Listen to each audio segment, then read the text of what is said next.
नमस्कार, मी धनंजय सानप. ॲग्रोवनच्या विशेष मुलाखतीमध्ये तुमचं स्वागत. सध्या गाव बदलतंय असं बोललं जातंय, पण गाव बदलतंय म्हणजे नेमकं काय होतंय? या सगळ्या प्रक्रियेमध्ये शेतकऱ्यांची भूमिका नेमकी काय आहे? गावाचं राजकारण कोणत्या दिशेनं चाललेलं आहे आणि त्यातनं गावाचा विकास किंवा गावाची समृद्धी खरंच साधली जातीये का? या सगळ्या विषयांवरती बोलण्यासाठी आज आपल्या सोबत आहेत MKCL नॉलेज फाउंडेशनचे doctor Satish Karande sir. Sir, तुमचं पुन्हा एकदा ॲग्रोवन मध्ये स्वागत आहे. हो, नमस्कार.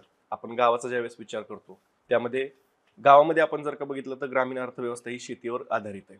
गावामध्ये सगळ्यात मोठा वर्ग कुठला असेल तर साहजिकच शेतकरी आहे. मग गावाचे जे प्रश्न आहेत, किमान शेतकऱ्यांचे जे प्रश्न आहेत, ते गावाचे प्रश्न का होत नाहीत? कारण की आतापर्यंत आपण जर का निवडणुका वगैरे बघितल्या तर त्यामध्ये सातत्यानं असं की गावाचा प्रश्न वेगळा आणि शेतकऱ्यांचा प्रश्न वेगळा असंच आपल्याला चित्र बघायला मिळतं. त्याचं नेमकं कारण काय आणि याच्यासाठी काही कृती कार्यक्रम आखून काही कामं केली जातात का खरंच गावा आणि शेतकऱ्यांसाठी? हा, आपण अगदी लहानपणापासून एक गोष्ट ऐकत आलेलो आहोत की भारतीय अर्थव्यवस्थेचा कणा हा शेती आहे. बरोबर. आणि शेतकऱ्यांची 70% संख्या आहे वगैरे आपण ऐकत आलोय, म्हणजे ते सगळ्यांना पाठच आहे.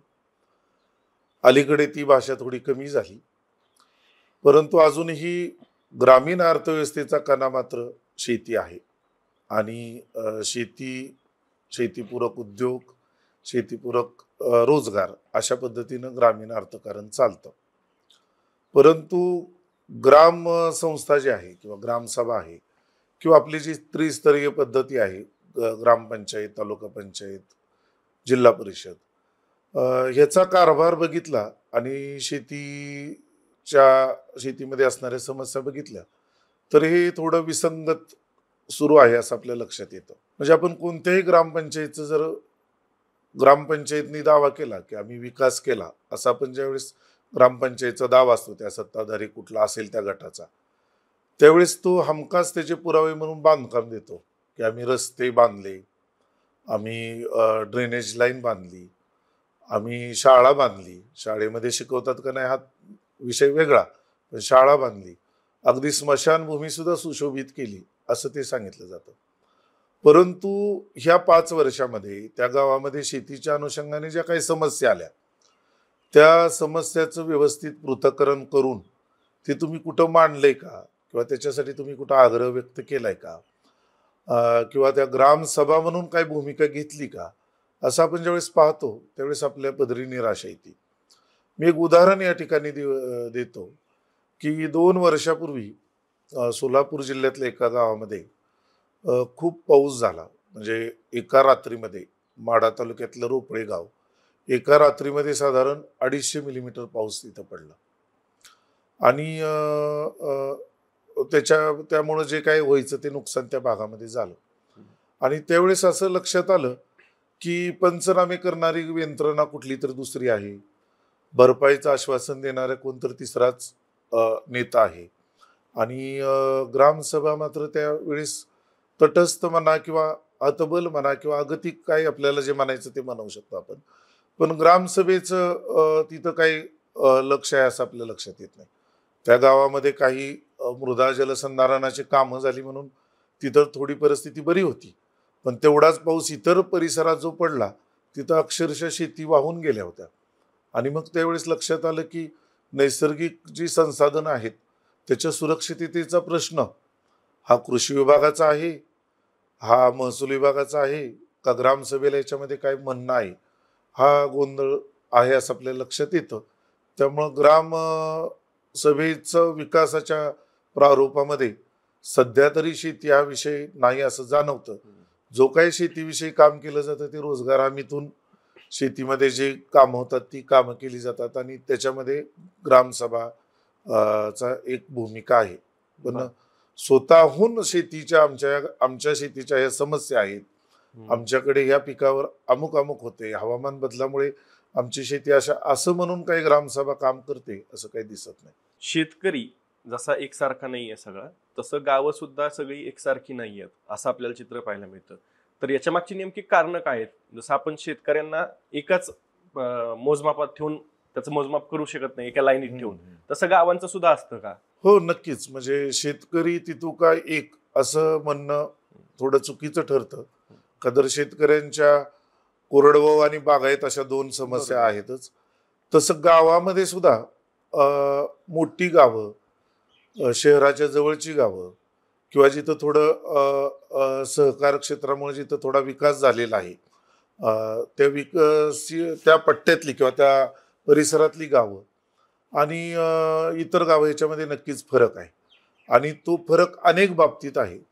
पण आपल्या चर्चेच्या अनुषंगाने आपल्याला एक म्हणता येईल की उपजीविका साधनाचे पर्याय, हम्म. रोजगार आणि शेती अर्थकारण ह्या अनुषंगाने सर्व गावं सारखी म्हणणं अतिशय चुकीचं ठरते अलीकडे.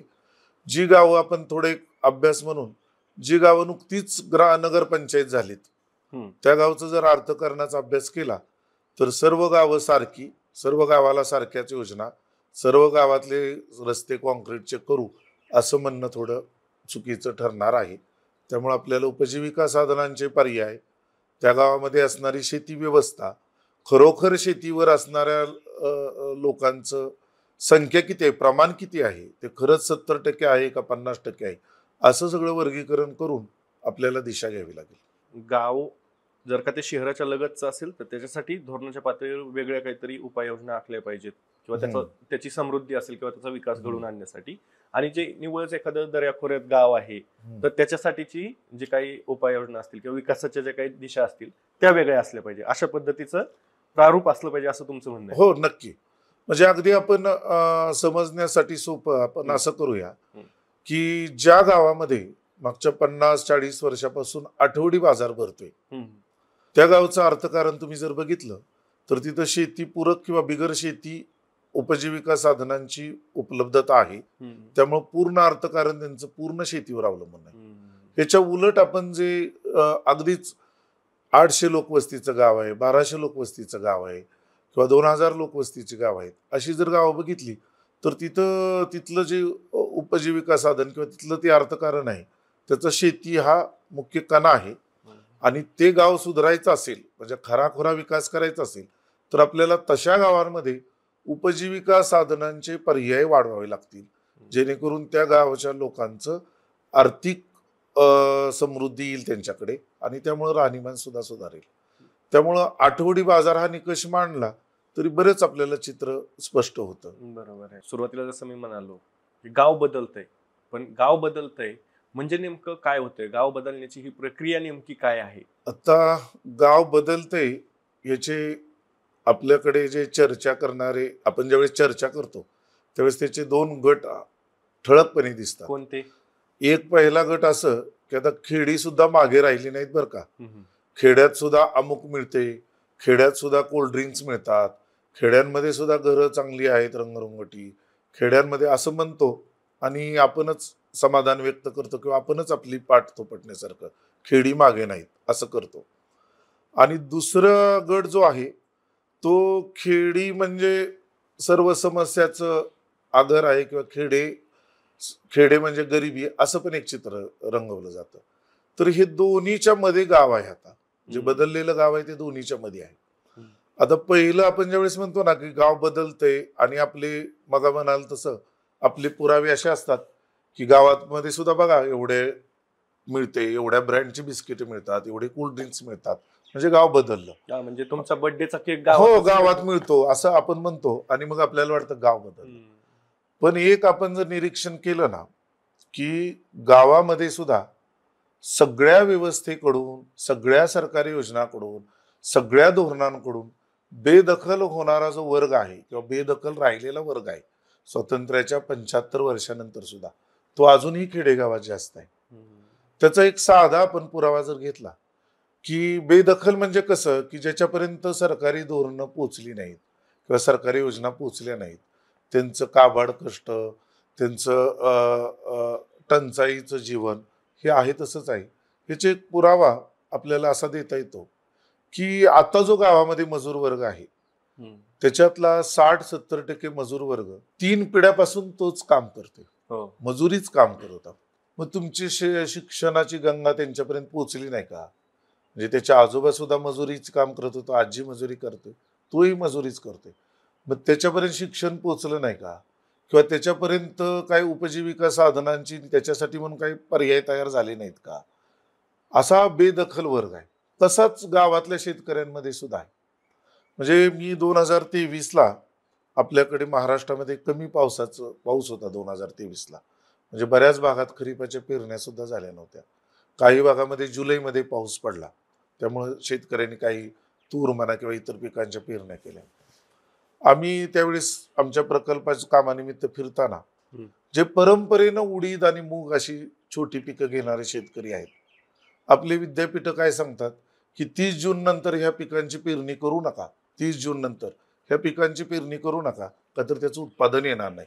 आणि ते शास्त्र पण आहे, म्हणजे ते सांगतात, म्हणजे अनेक वर्षाच्या अभ्यासातून ते सांगतात. तर हे परंपरेनं मी उडीद आणि मूग उत्पादक शेतकरी आहे.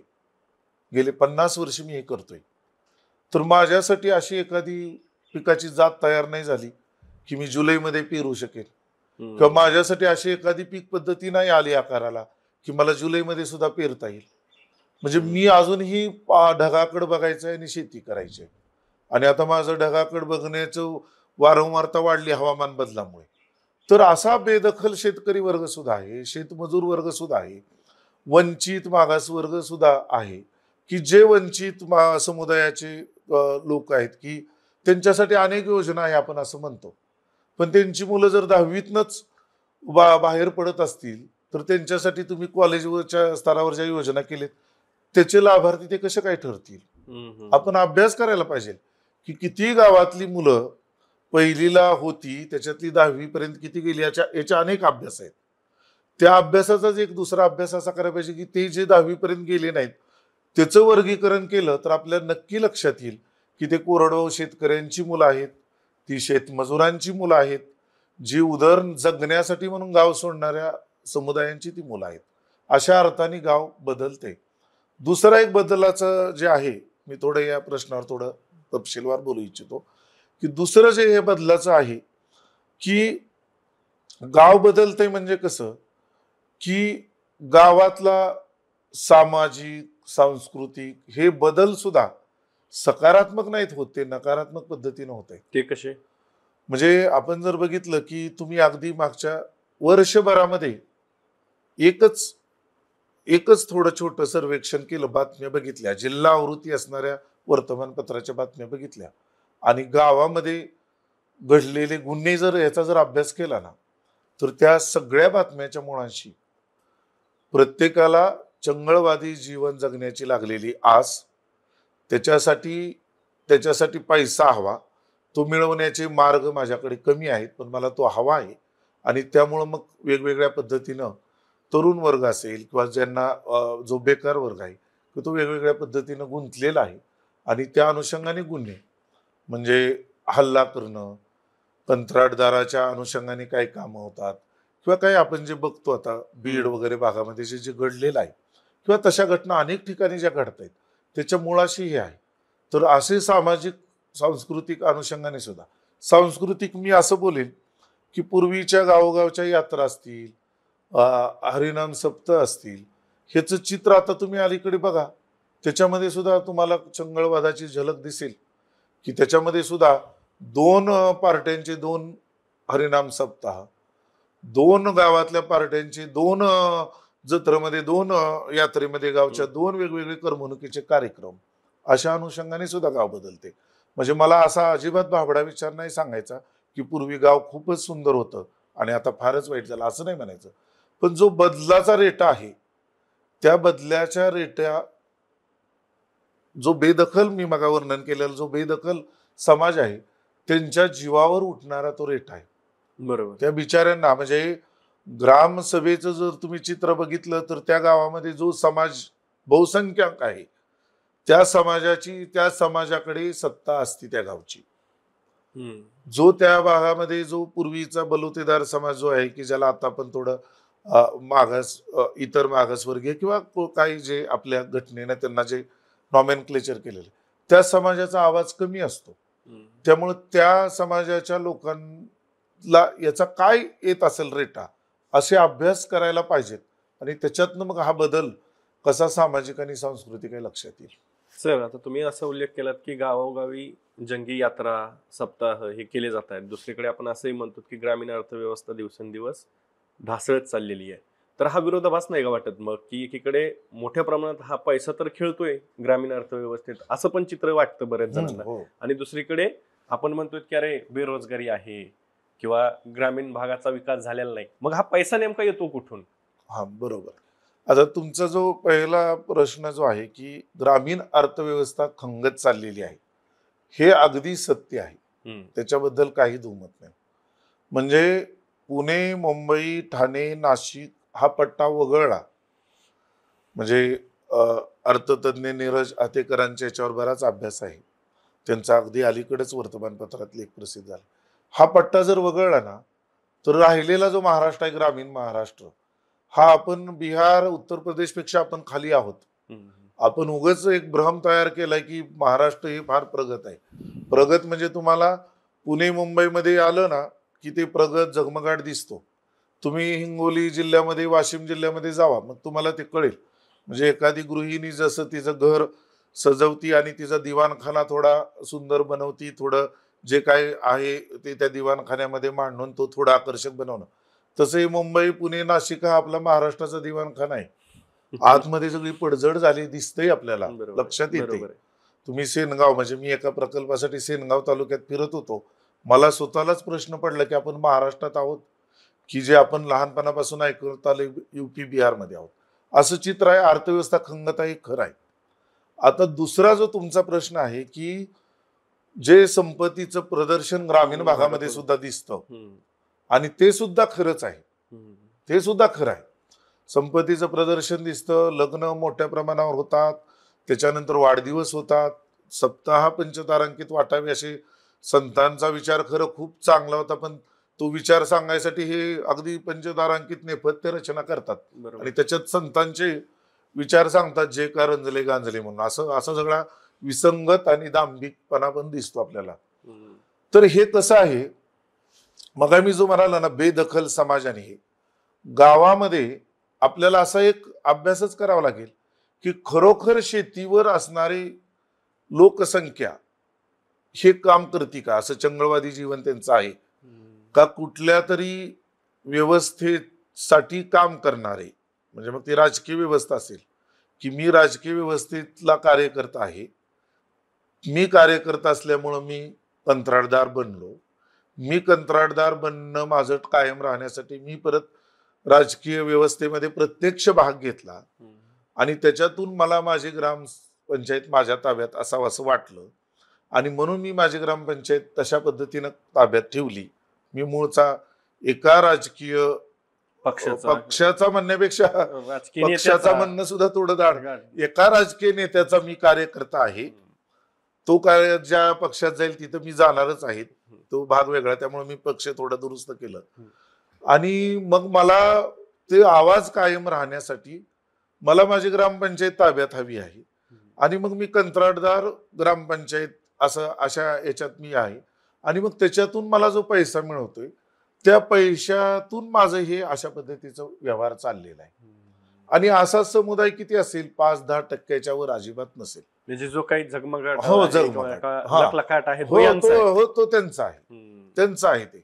आणि त्यांचं जे अर्थकारण आहे ते अजिबात शेतीवर अवलंबून नाही. बरोबर. त्यांचे अनेक वेगवेगळे व्यवसाय आहेत आणि ते म्हणजे उघड गुपित आहे. म्हणजे आपल्या सगळ्या प्रेक्षकांना हे ऐकल्यानंतर ते त्यांच्या आजूबाजूचे जर तपासलं तर त्यांना तसं ते आढळेलच. बरोबर. तसं ते सगळं आहे आणि त्यामुळं तो आहे.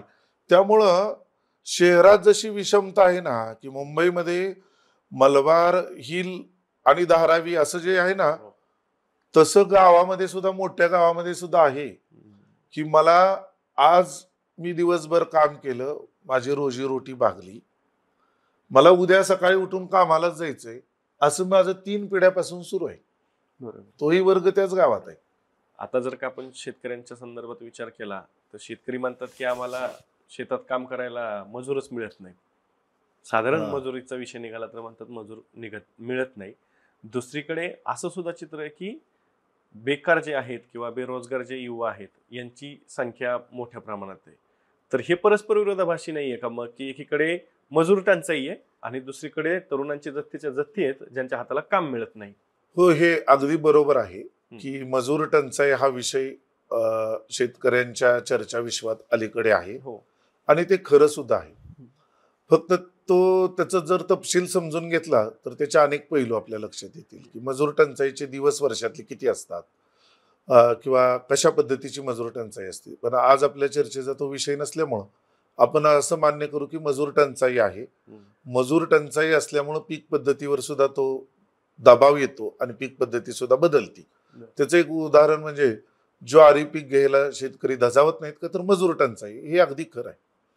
दुसऱ्या बाजूला 3-4 हजार लोकवस्तीच्या गावला बेरोजगार युवकांच्या फौजाच्या फौजा सुद्धा आहेत. 100, 125, 150 युवक बसलेले असतात, आपल्याला दिसतात. आता आपण त्याचं सुलभीकरण करतो आणि आपण असं म्हणतो की त्यांना काम करू वाटत नाही, असं आपण म्हणतो. पण मला स्वतःला ते सुलभीकरण करतोय असं आपण वाटतो, की तो प्रश्न नीट समजून घेत नाही. त्यांना तुम्ही शिक्षण दिलेलं आहे, त्यामुळे त्यांनी घेतलेल्या शिक्षणामुळे त्यांच्या प्रतिष्ठेच्या व्याख्या बनलेल्या आहेत आणि त्यांच्या प्रतिष्ठेच्या त्या व्याख्येमध्ये आज उपलब्ध असणारं काम बसत नाही. त्यामुळे त्यांना ते काम उपलब्ध होणार नाही. आता त्यांचं काउन्सिलिंग करून हे होणार आहे का, नाही होणार, आपल्याला ह्याच्याकडे वेगळ्या नजरेनं बघावं लागेल.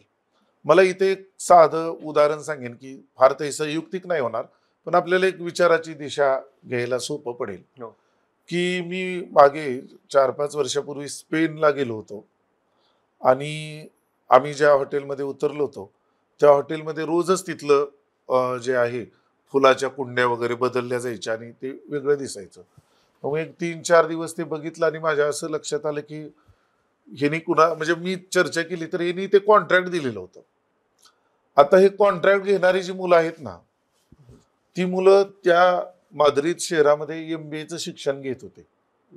आणि त्यांनी त्या कुंड्यांचीच बँक तयार केली की जिथं कार्यक्रम असेल तिथं ते नेऊन ते द्यायचं आणि त्यांच्या त्या MBA प्रोजेक्टचाच तो भाग होता. त्याच्यातल्या एका विद्यार्थ्याला मी अगदी त्याची मुलाखत घेतल्यासारखंच घेतली, तर तो अगदी आर्थिकदृष्ट्या संपन्न घरातला तो MBA करतोय. त्यामुळे त्याला MBA करताना काहीतरी त्याच्या डोक्यात त्याची करिअरची ब्ल्यूप्रिंट आहे आणि ते करत असताना तो असंही काम करतोय की ज्याला आता तज्ञ त्या क्षेत्रातले ग्रीन कॉलर जॉब वगैरे म्हणतात. तर आपल्याकडे काय झालं, शिक्षण व्यवस्थेनं श्रमाला प्रतिष्ठा नाही मिळवून दिली. म्हणजे आपल्याकडे असे उदाहरणं, म्हणजे आपल्याकडे आम्ही एक प्रयत्न केलता, मी महाविद्यालयाला असताना, की महाविद्यालयाला प्राचार्य असताना, की जे उडीद असेल, मूग असेल, सोयाबीन असेल, ह्याचं बियाणं दरवर्षी खरेदी करायची काही गरज नाही. ते सेल्फ पॉलिनेटेड आहे, त्यामुळे तुम्ही चांगले निवडले तर तेच पुढच्या वर्षी करू शकाल. आम्ही एका गावामध्ये, आमच्या रावेच्या गावामध्ये तो प्रयोग केला आणि आम्ही असं ठरवलं की थोडे BA वगैरे करणाऱ्या मुलांना 1-2 दिवसाचं ट्रेनिंग देऊ की चांगले झाड म्हणजे काय, यील्ड कॉन्ट्रीब्युटिंग कॅरेक्टर म्हणजे काय असतात, शेंगा, आणि मग त्याला ते निवडायचं. आम्हाला प्रतिसाद नाही मिळाला त्या कृतीला. त्या मुलांना ते शेतात काम करणं वाटलं. वास्तविक ते कौशल्याचं काम आहे. कदाचित त्यांना त्याच्यातून एखादं पुढं उपजीविका साधनाची संधी निर्माण झाली असते. याच्यात मी युवकांना दोष नाही देणार. मी दोष कुणाला देईन की युवकांच्या विचारावर प्रभाव टाकणारी चर्चाच ग्रामीण भागात होत नाही. ग्रामीण भागात रुळलेल्या 4 वाटाच सांगितल्या जातात की कारखान्यात नोकरी कर, किंवा पोलीस बन, किंवा UPSC MPSC देऊन क्लास 1 बन, किंवा उद्योग टाक. पण जगामध्ये जे काय आहे त्याची, त्या मुलांची ती भूक, मेंदूची जी भूक आहे ती क्षमवण्याची चर्चा त्यांचे ना शिक्षक करतात, ना त्यांच्या महाविद्यालयामध्ये असे कुठले व्याख्याते येऊन त्यांच्या महाविद्यालयामध्ये तसं काय घडवलं जातं. त्यामुळे त्याला काय वाटतं, तो बेरोजगार युवक आहे, त्याला असं वाटतं की मला हे काम नाही करायचं, मी कुठल्या तर दुसऱ्या कामाच्या वाट पाहतोय, आणि ते काम म्हणजे त्याच्यासाठी नोकरी आहे. सर, तुम्ही चंगळवादाचा एक उल्लेख केलात मागच्या प्रश्नामध्ये. तर ग्रामीण व्यवस्थेमध्ये जी काही माणसं जगतात ती आता समृद्धीऐवजी चंगळवादाच्या नादाला लागली आहेत का? त्यांना चंगळवाद हवा असं वाटायला लागलाय का? किमान ही जी काही 10-5% लोक आहेत यांच्याकडे बघून त्यांना त्यांचं अनुनय करायचं आहे का? आणि त्या पद्धतीनं आता सगळं काही गावच्या गाव आहेत, तर प्रत्येकाला मी चटपट एका रात्रीत कसा श्रीमंत होईल अशा पद्धतीची काही स्वप्न पडायला लागलीत की काय? तसं जे आपण जो चर्चेत उल्लेख केला, हम्म. 10-20% जे लोक हो. आहेत त्यांच्याकडे बघितल्यावर नक्की वाटतं हम्म. तसं त्यांना स्वप्न पडायला लागलेत. हो. आणि त्यांच्यासारखं बनण्याची इच्छा असणारा नाही तशी स्वप्न पडतायत की मलाही अशा पद्धतीनं करायचंय. आपल्याला नक्की म्हणता येतं की जो 10-20% जो समाज आहे की जो आर्थिक उन्नती त्यानं साधलेली आहे, त्यानं कशा पद्धतीनं साधली हा वेगळ्या चर्चेचा मुद्दा आहे, पण त्याच्याकडे आर्थिक सुबत्ता आली, त्याचं जीवन चंगळवादी आहे.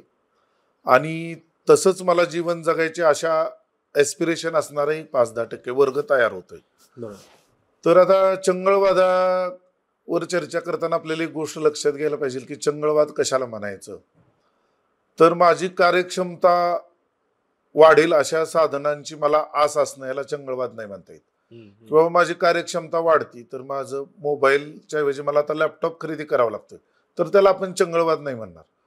पण माझी ती खरी गरजही नाही, त्या खरी गरज नसणाऱ्या गरजेचं मला खरं खुरं प्रदर्शन करायचं आहे आणि त्याच्यासाठी मी खर्च करतोय, तर त्याला नक्की चंगळवाद आपल्याला म्हणता येतो. आणि तो ग्रामीण भागात वाढलेला आहे. आणि त्याचा एक दबाव सामान्य लोकांवर किंवा मग आपण जो बोललो तो बेदखल वर्ग जो आहे त्याच्यावर तो येतो. त्या वर्गांच्या जगण्याचा संघर्ष एकीकडे त्याच गावात असणाऱ्या की त्यांना जगायचं आहे 2 वेळेचं, आणि त्याच वेळेस तिथं चंगळवादी जीवन जगणारे 10-20% लोक, त्याचा मानसिक, आर्थिक, सामाजिक काय परिणाम होत असतील असा आपण विचार केला तर हे चंगळवादी जीवन जगणं हे खरंच म्हणजे त्याच्याबद्दल आक्षेप घ्यावा असंच आहे. आणि आपल्या खऱ्या गरजा काय आहेत हे अशा लोकांना लक्षात येत नाही. म्हणजे माझ्या खऱ्या गरजा किती आहेत, म्हणजे माझी कार्यक्षमता वाढवण्यासाठी मला गाडी हवी आहे, बरोबर, मोटरसायकल, का तर माझं शेत दूर आहे. पण मला कार्यक्षमता वाढवण्यासाठी गाडी घेत असेल तर ते मला चंगळवाद नाही म्हणता येणार.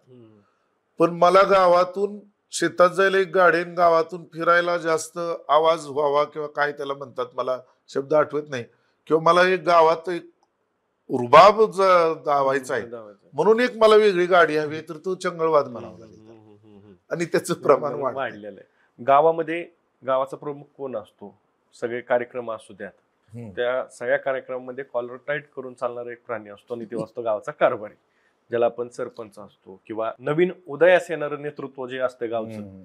अशा माणसांकडून हे सगळं गावाचं नियोजन वगैरे चाललेलं असतं, सगळ्या गोष्टींमध्ये पुढाकार असतो. दुसरीकडे एक मुद्दा महत्वाचा आहे की गावं ही आपली नैसर्गिक संसाधनानं परिपूर्ण आहेत. शहरं जरी त्या पद्धतीने नसली तरी गावं आहेत त्या मानानं, पण तिकडे सुद्धा आता त्याला कुरतडायला सुरुवात झालेली आहे. तर या गाव कारभाऱ्यांचा आणि नैसर्गिक संसाधनाचा नेमका संबंध काय असतो, ते नेमकं त्याच्याकडे काय म्हणून बघतात, तुम्हाला याच्याबद्दलचं तुमची निरीक्षण नेमकी काय आहेत? आता तुम्ही जे वर्णन केलं गाव कारभारी, आणि म्हणजे आपण प्रत्येकाने लोकशाही व्यवस्थेचा मूल्यांचा आदर करायला पाहिजे. लोकशाहीचं मूल्य किंवा त्याचं विकेंद्रीकरणाची ह्या सगळ्या संस्था आहेत, ग्रामसभा असेल किंवा तालुका पंचायत, त्यामुळे त्याचं महत्व आहेच आणि ते राहिलंही पाहिजे आणि विकेंद्रीकरण झालंही पाहिजे. परंतु अलीकडच्या काळामध्ये जर हे गाव कारभाऱ्यांचं एकंदरीत व्यवहार बघितला तर त्यांचा जो व्यवहार आहे तो त्या संस्था उभा करताना जो उद्देश होता त्या उद्देशाला हरताळ फासणारा आहे असं आपल्याला नक्की म्हणता येतं. म्हणजे सत्तेचं विकेंद्रीकरण व्हावं, तळागाळापर्यंत सत्ता पोहोचावी, त्या लोकांना आवाज असावा, याच्यासाठी ती व्यवस्था आणलेली आहे आपल्या पूर्वजांनी, थोर व्यक्तींनी. परंतु आपण एक पुरावे म्हणून जर बघितलं की 20 वर्ष 30 वर्ष एका गावात एकाच घराण्याची सत्ता आहे अशी गावं आपण जर निवडली आणि त्याचं सगळं व्यवस्थित विश्लेषण केलं तर आपल्या पडदिशी एक गोष्ट लक्षात येते की हे काही लोकशाही व्यवस्थेप्रमाणे हे कारभार चाललेलं नाही. त्याचा एक ठळक पुरावा आपल्या प्रेक्षकांना लगेच पटणार की सरपंच पद अमुक अमुक वर्गासाठी आरक्षित होतं, त्या घराण्याची सत्ता आहे आणि ते मिरवतात सुद्धा की गेले 50 वर्ष आमच्या घराण्याची सत्ता आहे, आमचंच घराण्याची ग्रामपंचायत आहे. त्यांना लोकशाही व्यवस्थेची बूज राखायची म्हणून त्यांना त्या वर्गातल्या महिलेला किंवा त्या वर्गातल्या पुरुषांना सरपंच करावं लागतं. ते करतातही. परंतु त्या गावातल्या कुठल्याही व्यक्तीला जर विचारलं की गाव कोण चालवतं, तर त्या सरपंचाचं नाव येत नाही. बरोबर.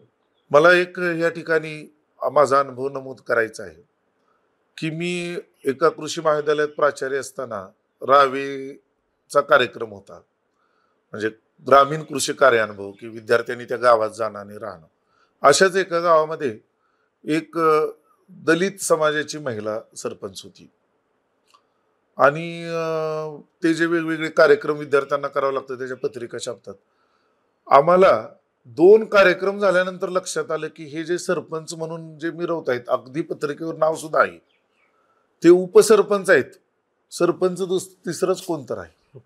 मग आम्ही एका कार्यक्रमामध्ये त्या कळालं ज्यावेळेस की सरपंच दुसरंच कोण आहे, तर त्या महिलेला आम्ही बोलवलं. ते म्हणले नाही हेच, ते बाकीचे गावातले नाही म्हणत हेच आहेत. असं आहे काय? नाही, आम्ही आग्रह केला की नाही त्यांनाही बोलवा.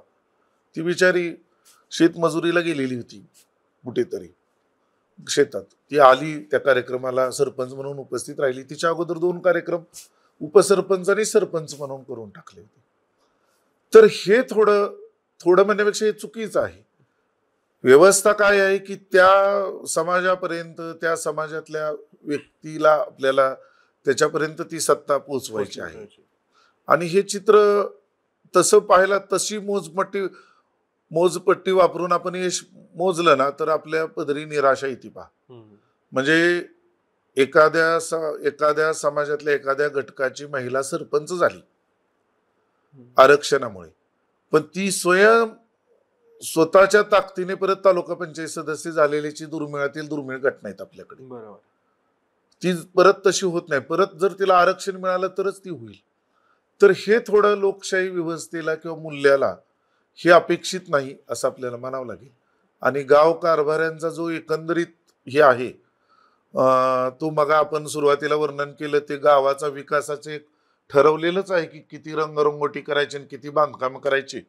त्यामुळं गाव कारभारी म्हणजे मी सरपंच झालो आणि माझ्या गावातल्या 6वीतल्या मुलाला 29चे पाढे म्हणता येत आहेत. हा निकष आहे का बघा सरपंचाच्या ह्याचा? नाही तो निकष. 29चे पाढे म्हणता येत आहेत माझ्या वर्गातल्या. किंवा मी सरपंच झाल्यापासून गळती कमी झाली शाळेतली. मी सरपंच झाल्यापासून शाळाबाह्य मुलांचं प्रमाण कमी झालं. ॲनेमियाचं प्रमाण कमी झालं महिलातलं. अजिबात नाहीत हे निकष. हे निकष नाहीत त्यांच्या कारभाराचे. निकष काय आहेत? रस्ते बांधले, हे केलं, बांधबंद्याची भांडणं मिटवली आणि असे सगळे निकष आहेत. आणि इतक्या लग्नाला हजर राहिलो, इतक्या 10व्यांना हजर राहिलो, आपला माणूस आहे, मनातला माणूस आहे, असं सगळे निकष आहेत.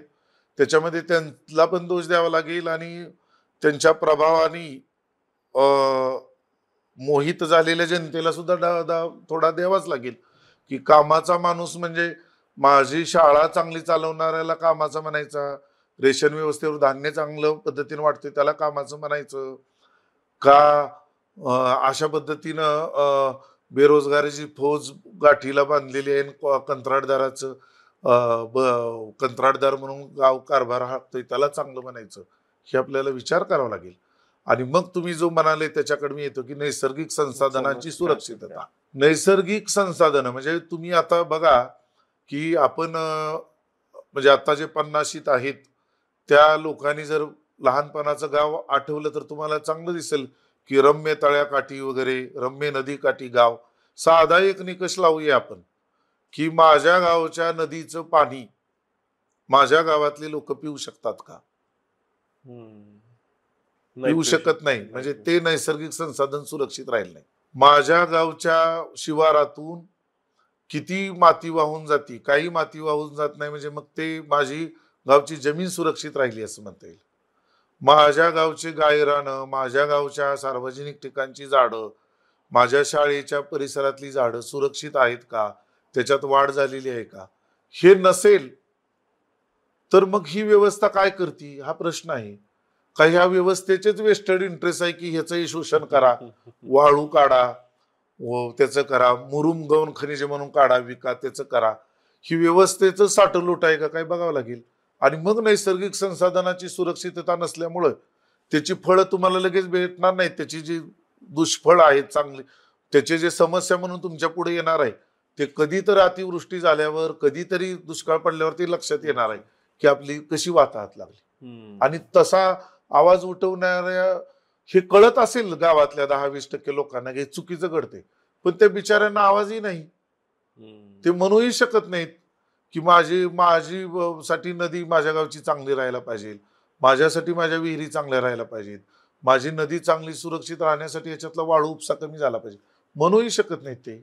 असं सगळं थोडं चित्र आहे. गावाची जी काही अर्थव्यवस्था आहे किंवा ग्रामीण भाग म्हणून किंवा ग्रामीण व्यवस्था म्हणून आपण ते सगळे अपयशी ठरलोय त्या बाबतीत असं म्हणायला हवंय का? का काही चान्सेस आहेत अजून? नाही, मी पूर्णपणे अपयशी म्हणणार नाही. म्हणजे माझा असा अजिबात टोकाचा दावा नाही की सगळी ग्रामसभाच मोडीत काढली पाहिजे किंवा ती मोडीतच निघाली, असं नाही. अनेक ग्रामसभेनी आदर्श अशी कामं आपल्याकडे केलीत, अजूनही करतायत. अनेक ग्रामपंचायतचे खूप छान उपक्रम पण सुद्धा आहेत. म्हणून मला काय म्हणायचं की ही व्यवस्था सुधारली पाहिजे. ही व्यवस्था बदलावून दुसरी आणावी असं आपल्याकडे कुठलाही चांगला पर्याय नाही. लोकशाही व्यवस्थेत म्हणलं जातं की लोकशाही व्यवस्थेमध्ये अनेक उणिवा जरी असल्या तर सुधारणेचा वाव ही त्याच व्यवस्थेत आहे. आणि ते उणिवा नसणारी किंवा त्याच्यापेक्षा दुसरा पर्यायही आपल्याकडे नाही. त्यामुळे ही व्यवस्थाच आपल्याला सुधारावी लागेल. आता हे कसं करावं लागेल की पहा, लोकशाही व्यवस्थेमध्ये 2 गोष्टी फार महत्वाच्या असतात. एक प्रभाव टाकणारा गट पाहिजे आणि एक दबाव टाकणारा मोठा गट पाहिजे. प्रभाव टाकणारा गट तयार होण्यासाठी तशी चर्चा पाहिजे की आपले खरे प्रश्न कुठले आहेत, आपल्याला विकास करायचा म्हणजे नक्की कशामध्ये करायचा आहे, आपल्याला शाळेमध्ये रंगरंगोटी करून विकास करायचा आहे, ती करायलाच पाहिजे त्याच्याबद्दल, पण मुलं शिकली पाहिजे, त्याची गुणवत्ता वाढली पाहिजे, त्याला विकास म्हणायचा आहे का, ही सगळी सातत्याने प्रभाव टाकणारी चर्चा गावात व्हायला पाहिजे. आणि विशेषतः ती तरुणांबरोबर ती चर्चा व्हायला पाहिजे की आमचे खरे प्रश्न काय आहेत, जग कसं बदलते, जगापुढची आव्हानं काय आहेत, आपल्या पुढची आव्हानं काय आहेत. ही प्रभाव टाकणारी चर्चा घडली ना तर त्याचा आग्रह व्यक्त करणाऱ्यांची संख्या वाढेल. बरोबर. आणि मग दबाव टाकणारं राजकारण होईल. त्यामुळे तुम्ही मगाशी म्हणले की त्याचा नेता जो आहे तो ऐकणारही नाही, त्याला ऐकावं लागेल. गावच म्हणते की शाळा सुधारा, बरोबर, गावच म्हणते की आमचं पाणलोटाचं सुधारणा करा, त्याच्यातली नैसर्गिक संसाधनं जपा, त्यांना ऐकावंच लागेल. बरोबर. गावच जर म्हणत असेल की आम्हाला जयंतीला वर्गणी द्या, ते वर्गणी देणार, ते कुठून कमवलेली असेल आपल्या सगळ्यांना माहिती आहे. गावच म्हणत असेल की आमच्या बारशाला या, आमच्या घरातल्या कुटुंबाला या, म्हणजे मग आम्ही तुम्हाला चांगला माणूस म्हणू, जाण्याबद्दल का जातायत असा प्रश्न नाही. ते अनेक कामापैकी एक काम आहे. लोकांच्या सुखदुःखात सहभागी होणं हे अनेक जे तुमच्या पुढे काम आहे त्याच्यातले एक काम आहे. पण काही वेळा असं वाटतं की एकमेव तेच काम झाले का काही, म्हणजे तेवढंच करायचं, हार तुरे स्वीकारायचे आणि जनतेच्या मनामध्ये घर करायचं, हे एकमेव काम. तर तसा प्रभाव टाकणारी चर्चा, म्हणजे 1 इंच माती वाहून जाणं म्हणजे 200 वर्षाचं नुकसान आहे, हे प्रभाव टाकणारी चर्चा. आता हे थोडं आताच्या काळामध्ये सगळा सोशल मीडियाने ह्याचा काळ आहे की ही चर्चा ऐकायला किती लोक येतील असा प्रश्न बऱ्याच जणांना पडेल. पण येऊ द्या, 4 येतील, 5 येतील, त्याचं प्रमाण वाढेल. ते एक प्रसिद्ध लेखक जे आहेत युval हरारी, त्यांचं म्हणणंच आहे की आपल्याला आता बोरिंग राजकारणी आणि बोरिंग बातम्या ऐकायची सवय पाहिजे. बोरिंग राजकारणी कसा असतो तर तो भविष्याचा सांगणारा असतो की जे आता आपल्याला बोर करणार असू शकतं. बरोबर आहे. बोर करणार असेल, चांगलं शिका म्हणून सांगणारा ऐकायला बोर वाटेल. का तर तोंडावर जयंती आली, त्याचं कसं करायचं हे ऐकायला आपल्याला चांगलं वाटतं. मी जयंतीला पण विरोध करत नाही, मी महापुरुषांच्या व्हायला पाहिजेत, पण त्याला थोडं तारतम्य वगैरे काही व्हायला. आता गावोगाव दहीहंडी सुद्धा, म्हणजे 10 वर्षापूर्वी कुठं होत नव्हती, आता खेडेगावामध्ये सुद्धा ती होती. आणि ते दहीहंडीचं शेड्यूल अटेंड करत सगळे त्या तालुक्याचे नेते फिरत असतात. हे गरजेचं आहे का खरंच? का किती गावात ज्युनियर कॉलेज नसल्यामुळं किती मुलींनी 10वीतनं शिक्षण सोडले हे बघणं गरजेचं आहे. एसटी नाही म्हणून शिक्षण सुटले का काही मुलींचं? किंवा आई वडिलाला नाईलाजानी ऊस तोडायला जावं लागले किंवा नाईलाजानी पुण्यात कामाला जावं लागले म्हणून माझी 5वीची परीक्षा तोंडावर असताना मलाही त्यांच्याबरोबर जावं लागते. किती मुलं गेलीत गावातली. बरोबर. गावामध्ये अमुक ब्रँडची गाडी आली हे सगळ्या गावाला माहित असतं. त्या गावातून किती मुलं गेली ह्या उन्हाळ्यामध्ये, दुष्काळी वर्षामध्ये किती मुलं शाळेत येत नाहीत, कोण बघणार आहे? तर हे सगळं आपल्याला करावं लागेल. त्यामुळं नाही असं नाही, हे होऊ शकतं. मी जरी तरुणांकडून मी अपेक्षा व्यक्त करतो किंवा आपण केली पाहिजे का, तरुण म्हणजे ऊर्जा असणाऱ्यांना आपण तरुण म्हणतो, तर त्यांना हे पटवून दिलं तर पटतं. म्हणजे मी 16-17 वर्ष वरिष्ठ महाविद्यालयाला अध्यापन काम केले, प्राचार्य म्हणून काम केले. माझा ठाम विश्वास आहे की कितीही आपल्याला जरी वाटलं ना की हा वाया गेलेला मुलगा आहे, तो सुद्धा बदलू शकतो. आणि त्याच्यामध्ये सुद्धा एक ऊर्जा असती, त्याच्यामध्ये सुद्धा एक उमेद असती. त्याला साथ घालणारी चर्चा आपण करत राहिलो ना, ते सुद्धा बदलतात. त्यामुळे गाव सुद्धा आपल्याला हवं तसं बदलू शकतं, हे विश्वास नक्की आहे. सर, पंचक्रोशी विकसित करणं किंवा त्याच्या संदर्भातली एखादी धोरण निर्मिती करणं किंवा पंचक्रोशी विकासाची नीती नेमकी कशी ठरवायची आणि त्याच्यामध्ये काय काय गोष्टी असल्या पाहिजेत, याच्याबद्दल तुम्हाला काय वाटतं? आता हा जो प्रश्न आहे हा आणखीन थोडा स्वतंत्र चर्चेचा आहे, पण मी थोडक्यात उत्तर द्यायचा प्रयत्न करतो की वाढतं नागरीकरण ही मिरवण्याची गोष्ट नाही, हे पहिलं आपण लक्षात घ्यायला पाहिजे. का तर बकाल शहरं करणं म्हणजे आम्ही फारच कशी मोठी शहरं झालीत हे मिरवण्याची गोष्ट नाही. आणि कंगाल गावं करणं हे सुद्धा परवडण्यासारखं नाही. तुमच्या शहराचा झगमगाट हा गावांवर अवलंबून आहे, लक्षात घ्यायला पाहिजे. ह्याचा एक साधा पुरावा, एखाद्या वर्षी अंदाज येतो की ह्या वर्षी सरासरीपेक्षा कमी पाऊस आहे म्हणलं की शेअर बाजार मुंबई मधला कोसळतो. का तर मागणी गावात झाली तर तुमचं पुढचा झगमगाटाला अर्थ आहे. बरोबर. त्यामुळे तुम्हाला विकास धोरण कसं करावं लागेल की एक पंचक्रोश एक मोठं गाव आहे, त्याच्या आजूबाजूला 10-5 गाव आहेत, त्या गावाचं विकासाचं प्रारूप ठरवावं लागेल. ते ठरवताना तुमचा पहिला प्राधान्यक्रम असा पाहिजे की त्या गावामध्ये उपजीविका साधनांची निर्मिती. म्हणजे सगळंच कुटुंब शेतीवर अवलंबून राहण्यापेक्षा त्या कुटुंबातल्या काही जणांना शेतीपूरक व्यवसाय, त्याच्यातल्या एक जणाला बिगर शेती व्यवसाय त्याच पंचक्रोशीमध्ये मिळालाय. काही जणांना कौशल्य मिळालेली आहे, त्यामुळे त्याला काहीतरी एक स्वयंरोजगाराचं साधन तिथे मिळाले आणि त्याच्यातून ते सगळी पंचक्रोशी आकाराला आली तर त्याला खराखुर आपल्याला विकास म्हणता येईल. बरोबर. नाहीतर मी मुंबईला जातोय, असंघटित क्षेत्रात काम करतोय आणि सगळं गाव ओस पडते, शहर बकाल होते, याला विकास नाही म्हणता येणार. पंचक्रोशी केंद्रित आणि तो सगळ्या अनुषंगाने आवश्यक आहे. आर्थिक नीती म्हणून सुद्धा आवश्यक आहे. लोकांचा मानव विकास निर्देशांक जो आहे म्हणजे त्याला चांगली हवा, पाणी, अन्न मिळायला पाहिजे, त्या अनुषंगाने सुद्धा तो हवा आहे. आणि हवामान बदलाला कारण ठरणारी कार्बन पदचिन्ह, वॉटर फुटप्रिंट ह्या अनुषंगाने सुद्धा तो हवा आहे. त्यामुळे तसा पंचक्रोशी केंद्रित विकास आपल्याला आखावा लागेल, त्याची नीती तयार करावी. तर सर, आपण या चर्चेत तोच तरी इथेच थांबतोय. आपण परत भेटूयात. तुम्ही जसं म्हणालात की यातले बरेचसे मुद्दे जे सुटे करून त्याच्यावरती विस्तृत चर्चा होणं सुद्धा अपेक्षित आहे, तर ते विषय पूर्णतः पुढे येतील आणि त्याच्यावरती चर्चा करत राहणं गरजेचं आहे. सरांनी आपल्याला ग्रामीण भागातील अवस्था आत्ता नेमकी काय आहे, गाव बदलतंय म्हणजे नेमकं काय होतंय, त्याचे परिणाम नेमके काय होत आहेत आणि याच्या मागे जी राजकीय प्रक्रिया आहे तिनं नेमकं काय करायला पाहिजे, या सगळ्यावरती सविस्तर अशी आपल्यासोबत चर्चा केली आहे.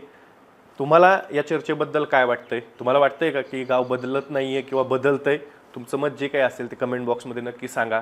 सर, तुम्ही वेळ दिलात त्याबद्दल ॲग्रोवनतर्फे खूप खूप धन्यवाद. नमस्कार.